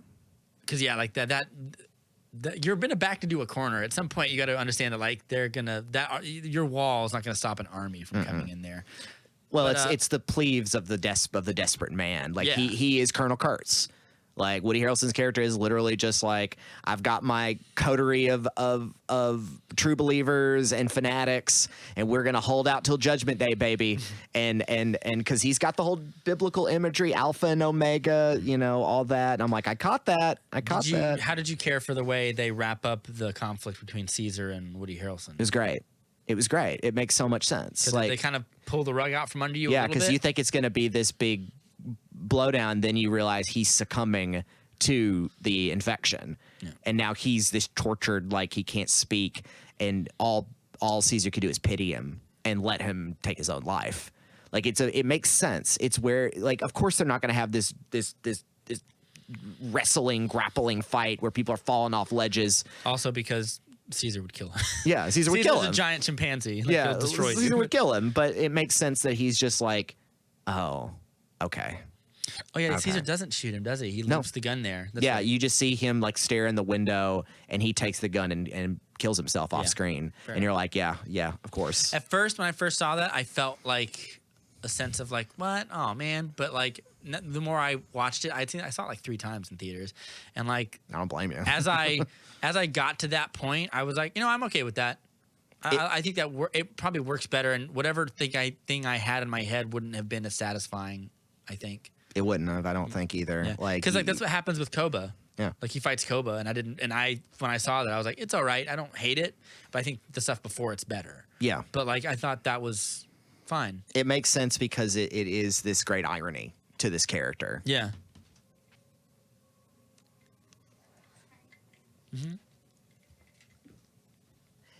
It is this great irony to this character, and it just makes sense that Yeah. it is just that he's Because trying to escape the inevitable. Yeah, he's humanity grasping their heads going beneath the waves. He's grabbing for anything, and then it's like, well, you can grab as much as you want, but you're Woody going Harrelson's down. so good So in there's this. no hope for him. So Yeah. like it felt like this inevitable sense of fatalism. You which I get really these liked. great shots of classic Woody Harrelson just kind of chewing something. Like he's always great, Shaving just kind of his looking head. down, shaving his head, just. Yeah, we can't live together like this. It just What was this? Isn't there the scene where like Caesar has to? There's the one ape he's old, and he can't lift anymore, and his people are starving, and they start like I can't remember if they beat him up or they whip him or something, and Caesar just screams like, "Leave him!" Yeah, and he takes the brunt of it. Yeah. Yeah, because it's this kind of like. He shows at that point, that's the part where they're like whipping him and everything and like putting the gun to his head. And that's when, you know, the other apes like start working, like, Yeah. go, we'll do it. And that's when he starts being like, I have their loyalty. That means we can overcome them. Yeah. Because while this is all happening, the levity part of all this seriousness is they meet Steve Zahn ape, who he's so amazing in this. I've always loved Steve Zahn. He's never in anything anymore. No, It he's not. frustrates me. It's a sad thing because Steve Zahn's great. I've Why loved is- him since why the is he 90s. not in anything? Yeah, he was in all kinds of comedies. Sahara, I think. He was in Joyride, a movie I watched a lot as a kid with Yeah. the late the late Paul Walker Yeah, and the late careered Lily Sobieski. yeah. He was. I remember like there's a funny part when they first meet him, where the girl keeps picking stuff up and he keeps putting it down like that's mine or whatever. No, don't take that. And he's just kind of this poor. You almost get the vibe that he's gonna turn on them at first. I'm like, oh, he's kind of this wretched, like Gollum-y sort of thing. But no, he's just a weirder. He's just he's been an by outcast himself for too long. Yeah, he's gone a little. He's like they all died except me, and I'm bad ape. I'm bad. He's got this great voice and he kind of stutters and Yeah. his movements are so like. He went through the Andy Serkis ape school of acting on Yeah, they set all do, man. clearly, They all do. and he aced it with flying colors. He's a great addition to Yeah, it. because we get like that's the dual plot of what's happening is we got to break everybody out of here. Right, you got to do the ape escape. And I liked I loved the way that Rocket, the way he creates a distraction and stuff. And when he does, like he gets put in the prison or whatever, and Caesar sees him and Rocket sees him, and they just smile at each other. Yeah, they're like, I got what you, buddy. up? And I like the fact that like Rocket is not willing to debase himself a little bit. Like he throws. I don't know if it was meant to be poop or mud, but he throws. I think it's supposed to be poop which we don't see in this movie, in any of the movies, is the classic joke about, you go to the zoo and the apes will throw crap at you. Yeah. It's the first time you see it. And of course, it's just like, I got to, I guess. But it was also funny because he's like, I'm not above this. Yeah. I'm an ape. I'll throw this at you. I'll throw my shit at you. Yeah. And then and he does it just to distract. And you look up on the telephone wires or whatever, or the whatevers, and the little kids are just like moving across it and whatever. No one looked up to look. I thought it was really good. Yeah. Yeah. So yeah, there's this big clash. They get everybody escaped. The explosions and war and everything cause a giant avalanche. I could have done without that. Yeah. Felt kind of superfluous. Yeah, it felt like kind of the end of mankind sort of deal, like mankind warred themselves into death. Yeah. Like you can't escape death. It comes no matter what, Yeah, mankind. But I was like, let them just killing each other is a better end, I think. Well, it also ended very quickly because they trounced the Harrelson faction really fast. I mean, they were cheering after. It was like, yeah, he's dead. We did it in like 3 minutes. It also makes you wonder, like, to what is so important that you have to stop him? Is it that he's a wild card and you don't know what he'll do out there?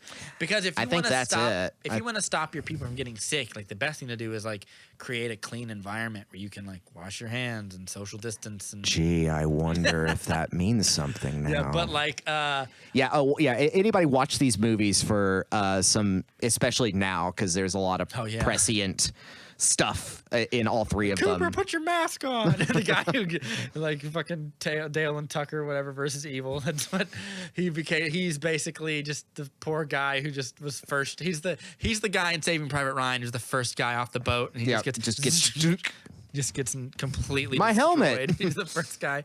But is there anything else you want to say about these movies? The ending. Let's go ahead and get to that ending. Talk about the messianic thing. The very ending.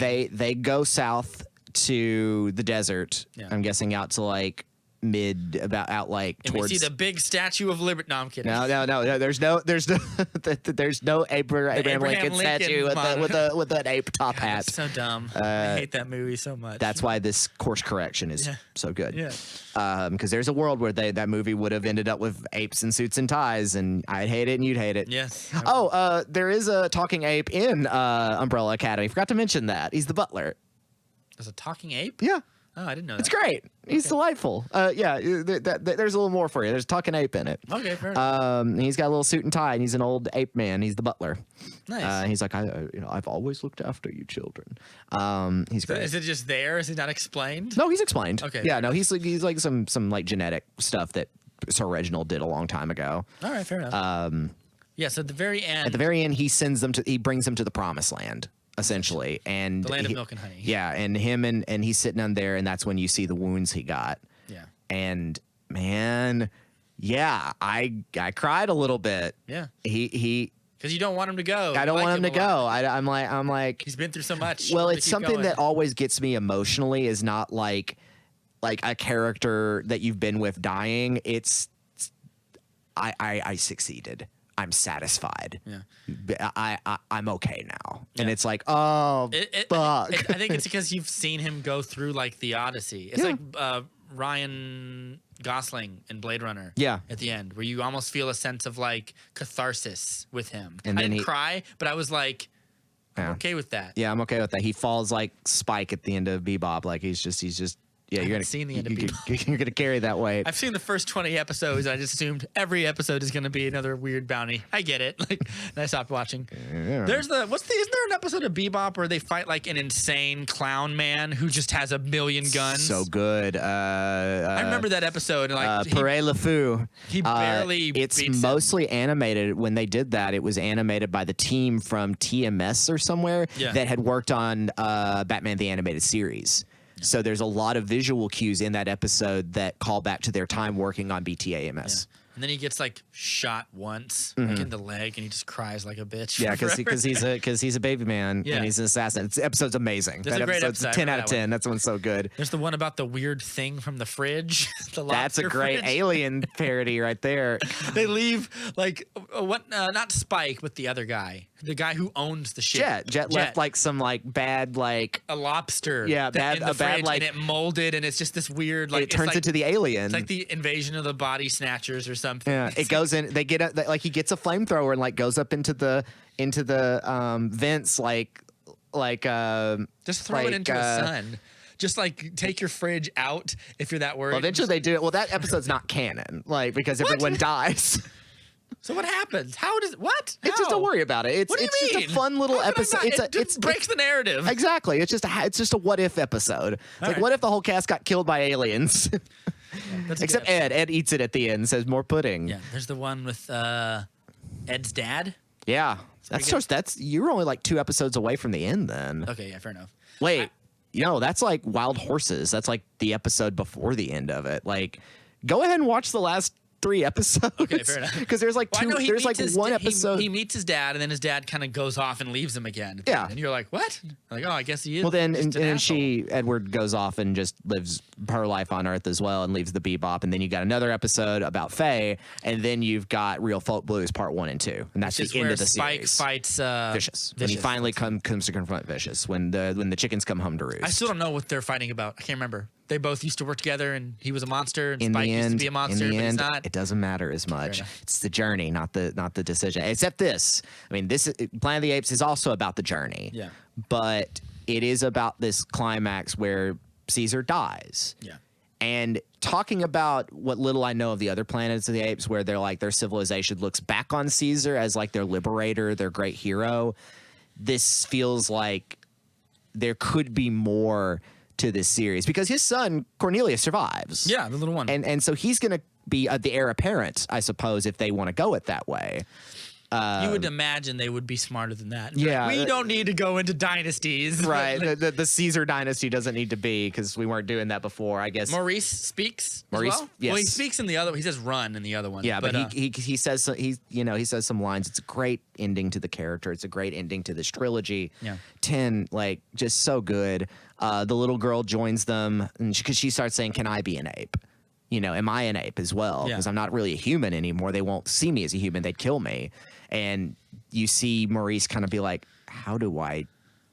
What is that now?" Yeah. What do you do? That's weird. They don't answer it. Yeah. Because it's not a question that can be Because answered. you feel sad for her in a way because she's Yeah, like she can't grow up with them. But she She's also not she's a feels person. Yeah, and she can't like not to be like weird, but like she can't like marry an ape Right. or something. No, like, no, it's- you're just like, she's she just can't this person that's gonna like. be there with the apes. Yeah. Unless, I felt a unless sense of- other people come by. But I felt a sense of tragedy around, even though she's cute and like her little moments of fun with her and Maurice are a lot of fun. And they get I some did feel a human- sense of tragedy as like she'll never get to have fun and grow up. And maybe if this virus continues, like She'll die, She ain't gonna make maybe. it to 10. Like it's it's I don't know. Was But Woody Harrelson just drunk? at the Is end? that why he was so like slovenly? But she seems she just can't speak anymore. Yeah, he drank himself into that That's point. right, because he had whiskey. He had that big old thing of Whiskey. J&B like Yeah. right there. He just drank himself into scotch and Okay. but it's because he was losing his mind and was going to end it all there, and it just happened that Caesar showed up on time to witness it. Fair enough. Okay. Yeah. So you're right. Yeah, he was drunk, but he also literally just was like I was worried if I was like that with myself. I remember like she's even though but can she learn to sign? So if she loses the ability to speak, does that mean she loses her intelligence and her cognitive I'm abilities? sure she knows how to sign because she knows how to work all the she's able to work with them. But it's kind of, if they follow up on any of it, we'll see. But it definitely is kind of like, I doubt you can have like a situation like 10 years later when she's in her 20s and she's like Tarzan, and it's like, Yeah. I don't know about that because it just there's too many Feels many weird. plot holes. It would feel weird. But like Yeah. if she like just grows up with them and like learns how to sign with them, it's gonna be weird if she just gets kind of less intelligent as they learn all to speak and stuff. Yeah. It's one that usually I would say don't think about it, but it's worth thinking about. Like, Yeah. what is this fate of mankind coming? Because essentially at the end of the movie, when the avalanche comes down, for them, humanity's over. Yeah. Like there that might was, be people in China, but there might we're be not people gonna see across them. the world, but like as far as what was in the Pacific Northwest for their existence in that small homogeneous area, that's the end of mankind. They warred themselves to death. They had the war for the planet of the apes because the planet of the apes already had the apes have the planet. They're fighting a war that is pointless for a planet that no longer belongs to them. Yeah. And there's kind of also a little bit of an environmental message, like mankind's folly has led to their downfall, and nature will take its course. Yes. That'll happen to us one day, probably. When people will listen back to this podcast, they'll be like, those movie guys knew what they were talking about. Yeah. I don't have anything left to say about these movies. I think they're great. I think everyone should watch them. I think they're great. Yeah, especially right now. I think the first one's pretty good, but first one's the other pretty two good. are 10s out of 10s. In some situations, I would say like skips, but don't skip the first one because you get introduced to Caesar. You get the introduced. It's also the arc of Andy Serkis's performance. Yeah, and how much he just makes his character his own. And literally, like by the end, Caesar is one of the best protagonists in film in a long time. Yeah, like seriously. And also, you get that cameo in the second one. The James Franco cameo. So if you don't see that, you'll just be like, the first James one Franco. The first one won't make sense to you then, or the second one would. I mean, you could infer it, but if at that point you're just like, James Franco, really? Why not just someone else? And it's like, oh, because you didn't watch the first movie. They're the thinking man's blockbuster. I say it. They're smart, but they're also quite fun. Were they as successful as they? I mean, do you know the blockbuster things? I'll tell you right now. Let's take a look at that before we end this. War for the Planet of the Apes did not do as well as Dawn. Dawn did, by an order of magnitude, did a lot better at the box office. But yeah, I can look it up for you right now. I wonder how much of that had to do with the line, one of my favorite lines that's not in the movie. It kind of is, but not the delivery of it, is Woody Harrelson, and it will truly be a planet of apes. Yeah, he doesn't say that line because that line is ridiculous. But yeah. It made on a $150 million budget, which is cheaper than you'd think for a movie that's all CGI is. Made $490 million. So if you double the budget for marketing, which is roughly what you have to do. So $150 million budget made $400 million back. $490.7 million. Hey, that's not too bad. And that means it was made for about $300 million. It probably made a little bit of money. Actually. Oh, and also was nominated for Best Visual Effects at the 90th Academy Awards. What do you mean nominated? What movie won that? Because it can't be. It has to be. 4 Saturn Award nominations, including Best Director for Reeves and Best Actor for Serkis. Well, that checks. That. Man, what if they gave Serkis that nomination for Best Actor? That would have been great. I would be so upset. What is the best? Where's the who won Gary that? Oldman, Best Actor. Frances McDormand, Sam Rockwell. Best Okay, that's Supporting the Actor. year. That's the year of that's 2017. Yeah, I'm looking at like Best Visual Effects, Best Foreign Language Film, Best Animated, blah blah blah blah blah blah blah blah. What's Yeah, because that was the year of 3 Billboards, which I was just looking. But back who up could have on. won Best Visual Effects? It's gonna make me mad. I'm gonna see who won it, and then I'm gonna be very. Is it angry. going to be Star Wars? Best Cinematography, Blade Runner 2049. Ooh, was it Yeah, baby. 2049, dude? It better not have been, because it's not as good as this. It was. Yeah. God damn it. And it was up against Kong Skull Island, Guardians of the Galaxy 2, Star Wars The Last Jedi, War for the Planet of the Apes. I'm sorry. Like, They should have threw it to war. I think so. They should have threw it. I mean, I love Cool visual spectacles, but like, what's the 2049. But what are the visual effects Yeah, that it's are in mostly it? just set design. Yeah. I mean, there's a couple of flying cars, but it's set big design. CGI woman? Yeah, But that's not. But that's a lot of people could probably do that with like Adobe After Effects. Yeah. But like War for the Planet of the Apes, like those gorillas and that Maurice looks like a real orangutan. Yeah. And what more can you say is like, we made that with a computer. Yeah. Like, yeah, that's not a big Congo neon- costume. your big neon woman doesn't count. Yeah. Roger Deakins. I know it's not him. He didn't do that. But Was it Denis Villeneuve? no, it was the visual effects supervisor. Oh who yeah, gets right. the award or whatever. Because that was also no, because 1917 was Deacon's first Oscar, right? No, it was 2049, right? That he won the best, Oscar. Yeah, he won best cinematography for that. Yeah, Good for him. But it was so that's that one. And Dawn of the Planet of the Apes made how much money? Oh, $710 million. So it made $220 million more dollars. So yeah. So I mean, War for the Planet of the Apes was the least highest grossing one, I think, possibly. Well, that's a shame. No, the Rise was, but Rise was Yeah. made for a much smaller budget too. But for me, I'm kind of looking at that and I'm like, we should get a sequel to War, because that's I think there's something there that you could make a sequel to this. Let me see here. I'm scrolling through the Wikipedia page. Sequel. According to screenwriter Rick Jaffa, a version of the spaceship from the 1968 Planet of the Apes under the name Icarus was in Rise of the Planet of the Apes as a deliberate hint to a possible sequel readapting the events of the original film. I don't know how that would work. Something the end Someone from another country go to space. Yeah, which is something the end of War also infers, featuring a younger version of the character Nova, who was also in the original film, I believe.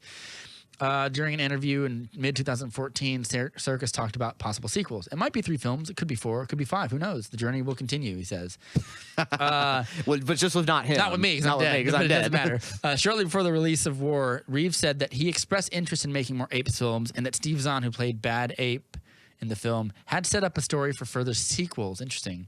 Mark Bombach hinted that more films would be possible, saying, truthfully, we haven't had those kinds of conversations. I've been working on these films for about 7 years now. I'm ready to take a breather and let things rest for a bit. Fair enough. Do you think Matt Reeves will return, or is Batman going to put him on a different trajectory altogether? I think he's talking about doing Batman and a Gotham PD series. Mm-hmm. Don't make Gotham PD. I'm tired of superhero shows that think the most interesting thing about them is everything but the superhero character. Let's do Smallville, but like no Superman. Let's do a Pa Kent spinoff, and we'll do a. We already have a Gotham. Boring. We have a Gotham show already called Gotham, and people don't like it. Well, some people do. A lot of people really like it, and at least I will say this about bad. Gotham: it has a weird, interesting style. And it's not just a bunch of boring actors. Yeah, but then you get like a movie like Pennyworth, which is these Alfred Pennyworth spinoff, and I'm like, no. Alfred. I'm a member of the SAS. On December 23rd, 2019, it was reported that Wes Ball is currently set to write and direct an untitled Planet of the Apes film. On February 7th, 2020, it was reported that the film would be produced by John Harwick and David Stark. Later the same day, Ball confirmed that he would be directing the film, and it would be set after the events of war. Okay, so it's not a reboot. Standalone reboot. And on May 26, 2020, damn it, Ball revealed Josh Friedman will write the screenplay, and Jaffa and Silver will return as producers. Okay. He said the film, That's a blessing. While the film will be set in the same universe as Rise, the film won't be a direct sequel to War, saying that the film will feel like a follow-up to the overall Rise trilogy. Fair enough. That sounds about right.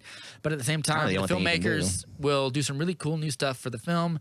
Ball also said the film could begin virtual production soon in spite of the COVID-19 pandemic due to it being a mostly CGI film. Interesting. So maybe there will be a future of the Planet of the Apes. Yeah, or something. But there's for now, a movie called Battle of the Planet of the Apes. It's the 5th movie, I think. Which are all terrible, I believe. There's only 6 of those movies, and at one point the Earth just blows up.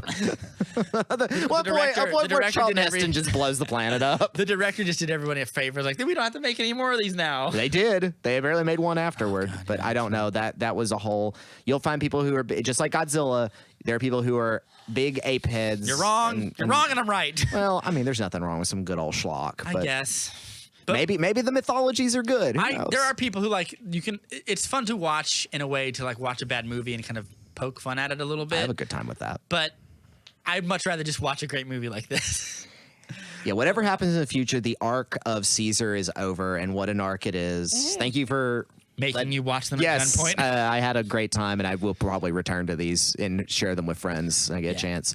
So our next episode is going to be... We have a bunch of content lined up. We're going to be going back through the Star Wars sequels, the new ones that have come out. Ryan, I talked to Ryan about it, and he said he'd love to do it. I'll talk to you about scheduling when the podcast is over. Neato. Okay. But we have that one. We have another movies that are underrated or underappreciated. And we're doing your part of the of course our next thing will be your part of I did a blind date where I watched Take Shelter and I also watched a mystery movie that I told Matt about because it's one of the ones he sent me, but I'm not gonna tell him which one it is.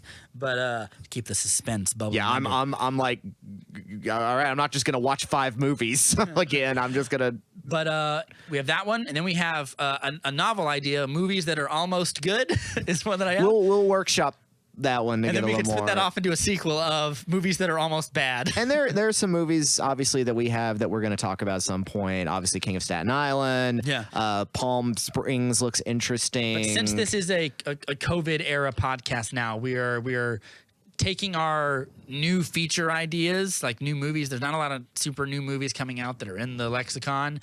So we're kind of going back and fulfilling on promises, like getting some blind dates up and talking about some stuff that's great. That's already out. A lot of usually filler content is going to be filling your ears. That's right. I'd bulk it. I don't think this is filler. I don't think because it's content. We were having a good time talking about it. You're learning some things. You're having a good time. And if you haven't seen the Planet of the Apes movies, treat yourself. They're really good. Go for also, it. treat Make a day of yourself to the Kung Fu Panda movies. Those are also quite good. Watch those if you don't want to watch something so dark and serious.